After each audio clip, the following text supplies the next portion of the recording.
చెట్టు దాని పండు వలన తెలియబడుతుందని యేసుప్రభు చెప్పినట్లుగా వారి పరిచర్యలో ఎక్కడా కూడా డబ్బులు అడిగినట్లుగా మనం చూడం.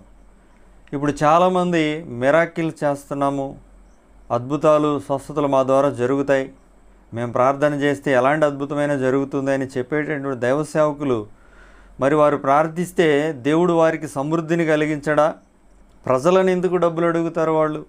మీరు కానుకలు వేయండి, మీరు ఎంత ఇవ్వండి, మీరు అంత ఇవ్వండి అని.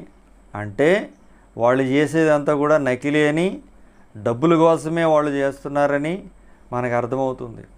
చూడండి, మన ముందు నడిచిన దైవజనులు వారు చక్కటి సంఘాలు కట్టి ఇప్పుడు ప్రభు దగ్గరికి వెళ్ళిపోయినా సరే వారి పరిచర్యలు ఎందుకు చక్కగా విజయవంతంగా నడుస్తున్నాయంటే వాళ్ళు దేవుని చేత పంపబడ్డారు. ఎక్కడ ఒక్క రూపాయి కూడా వాళ్ళు ప్రజలను అడగల.